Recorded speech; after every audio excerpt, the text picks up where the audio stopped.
என் கடவுள், யாவே என் கடவுள், யாவே என் கடவுள். எலியா என்றால் யாவே என் கடவுள். யா யா யா யா யா யா யா யா யா யா யா.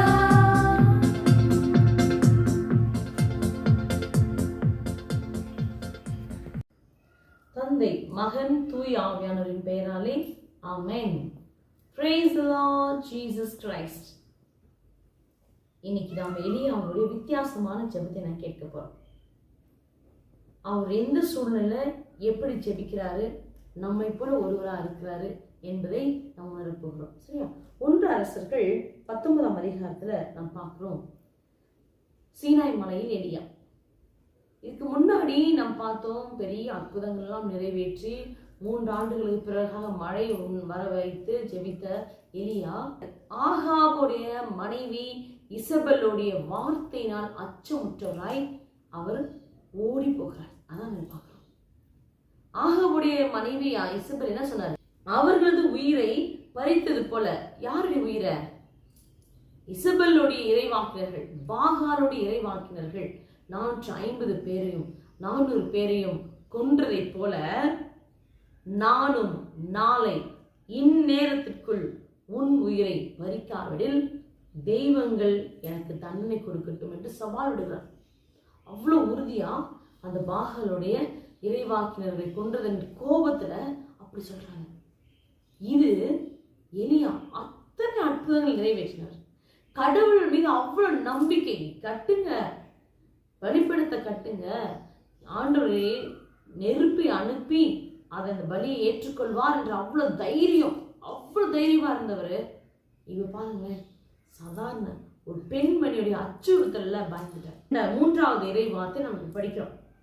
ஆகவே அவர் அச்சமுற்று தம் உயிரை காத்து கொள்ளுமாறு தப்பி ஓடினார். யூதாவிலிருந்து பெயர்செபாவை அடைந்ததும் அங்கே தம் பணியாளனை விட்டுவிட்டு அவர் பாலைநிலத்திற்கு ஒரு நாள் முழுவதும் பயணம் செய்தார். 2 காரியம் பார்க்கணும். பயம், நம் வாழ்க்கையில பயம் ஒன்று வந்துருச்சுன்னா நமக்குள்ள இருக்கிறது முதல் காரணம் தெரியுமா இருக்கும்? நாம முடங்கி போய் எங்கேயாவது ஓடி போயிடணும்னு நினைப்போம். இல்ல யாரையும் நேர்முகமா பார்க்க கூட விரும்ப மாட்டோம். பயம். இதே இந்த பயம் என்ன பண்ணும் தெரியுமா? பாருங்க, கூட வந்து ஒரு பணியாளர், அவரையும் விட்டுட்டு போயிடாரு. அப்போ தனிமையை தேடும்.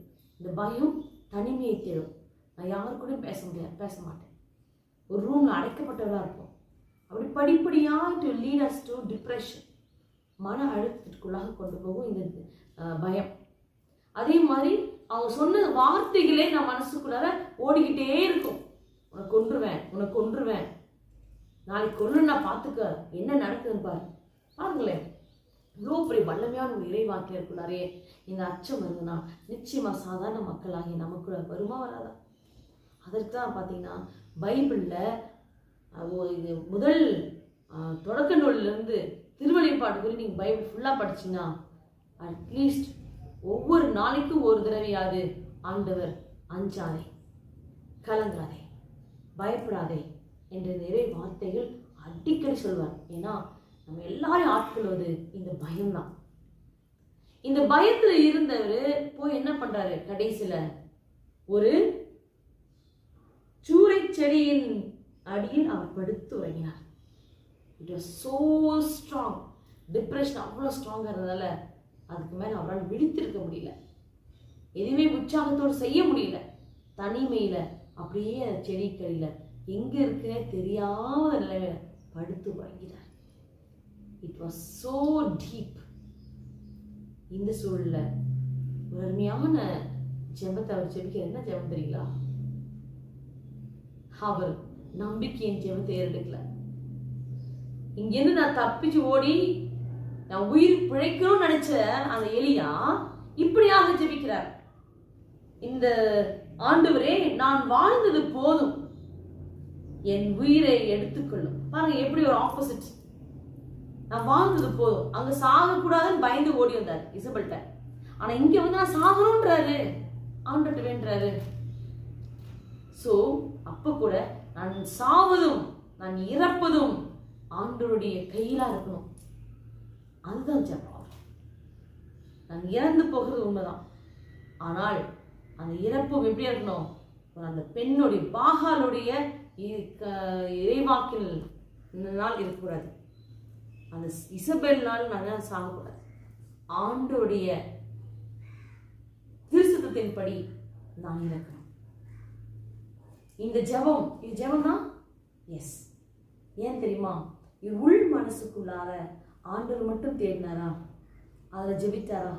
நான் வாயின் வார்த்தையை ஆண்டு பொருட்படுத்தவில்லை. இருக்கிறதுக்கு ஒரு அடையாளம். திருப்பாடல் 139 எப்படி சொல்லுவோம்? உன் வாயில் வார்த்தைகள் உருவாகும் முன்பே ஆண்டவர் அறிந்திருக்கிறார். அதே போல மத்தேயு நற்செய்தி 6ஆம் அதிகாரத்துல நாம் இப்படியாக படிக்கிறோம், நீங்கள் அவர்களை போல் இருக்க வேண்டாம், ஏனெனில் நீங்கள் கேட்கும் முன்னரே உங்கள் தேவையை உங்கள் தந்தை அறிந்திருக்கிறார். நீங்கள் கேட்கும் முன்னரே உங்கள் தேவையை இன்னதென்று அறிந்திருக்கிறார். அப்படின்னா என்னன்னா, இவர் சாகிறத பத்தி கேட்கறது இன்டென்ஷன் கிடையாது. இவர் உள்ளத்தின் ஆழத்துல என்ன இருக்கு என்பதை தந்தை அறிவார். அதே போல உங்களை குறித்து அவர் என்ன திட்டம் வைத்திருக்கிறாரோ அதை நிறைவேற்றுவதற்கு முன்பாக நாம கேட்கிறது நிறைவேறாது. மனிதர்கள் 1000 திட்டங்களை எண்ணலாம், ஆனால் அதை செயல்படுத்துபவர் ஆண்டவரே தான். இதை தான் நாம் எலியாவின் வாழ்க்கையில நாம் பார்க்கிறோம். ஏன் தெரியுமா? அதுக்கு பிறகாக தொடர்ந்து பார்க்கிறோம், வானதூதர்கள் வந்து தட்டி எழுப்பி உணவையும் அப்பத்தையும் நீரையும் கொடுத்து அவரை ஊக்கப்படுத்தி பலப்படுத்தி திருப்பி அடுத்த நிலைக்கு போகும்படிக்காக அவர் தயார் செய்தார்கள். இந்த ஜெபத்தை நாமும் ஜெயிப்போமா? பயப்படாதீங்க, வாழ்க்கையை சோர்ந்து போகாதீங்க. 1000 அச்சுறுத்தல் வரலாம், அது ஆண்டு நம்மோடு கூட இருக்கிறார் மட்டும் மறந்தே போகாதீங்க. அவர் நினைப்பது மட்டுமே கைகூடும். அவர் நம்மோடு கூட இருக்கிறார்.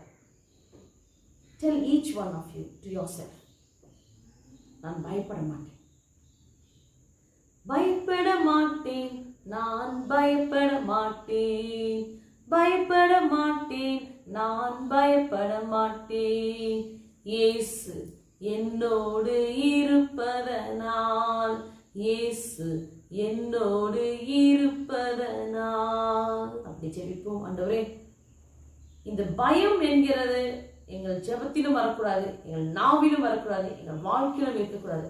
எங்களை மாற்றுங்க ஆண்டவரே. நீர் எப்பொழுதும் இம்மானுவேல் கடவுளாக எங்களோடு இருக்கிறேன். நீர் எங்களை வெற்றியின் பிள்ளைகளாக வைத்திருக்கிறேன் என்பதை உணர்ந்து நாங்கள் எங்கள் ஒவ்வொரு நாளும் ஒவ்வொரு நொட்டி பொழுதும் ஆண்டவரே உங்களை பற்றி பிடித்து நடக்க எங்களை ஆசீர்வதியும். இதோ எங்களுக்கு தேவையானது என்னதென்று அறிந்திருக்கிற கடவுள், எங்கள் தேவையை சந்தியும், எங்களை ஆசீர்வதியும். அனைவரையும் ஒரு கரங்களை ஒப்புக் கொடுக்கிறேன். இதை கேட்டுக்கொண்டிருக்கிற ஒவ்வொருவரையும் ஒப்புக் கொடுக்கிறேன். அவர்களுக்குள்ள எந்த விதமான பயம் இருந்தாலும் சரி, இப்பொழுது பயத்தை இயேசுவின் ரத்தத்தாலும் இயேசுவின் நாமத்தினாலும் இயேசுவுள்ள உயிருள்ள இறை வார்த்தையினாலும் நான் கட்டி செபிக்கிறேன். அவருக்கு ஒரு புது ஜீவனை தாங்க, தைரியத்தை தாங்க. என் ஆண்டவர் இயேசு என்னோடு கூட இருக்கிறார் என்ற மகிழ்ச்சியை தாங்க. அந்த தேவத்தாளுடைய மாசத்திற்குள்ளாக என் அனைவரையும் அர்ப்பணித்து செபிக்கிறேன். எங்கள் ஜெபம் கேளும் நல்ல பிதாவே, ஆமென். God bless you. Thank you, Jesus. Ave Maria, Ave Maria. Like பண்ணுங்க, சப்ஸ்கிரைப் பண்ணுங்க, ஷேர் பண்ணுங்க. பீஸ்.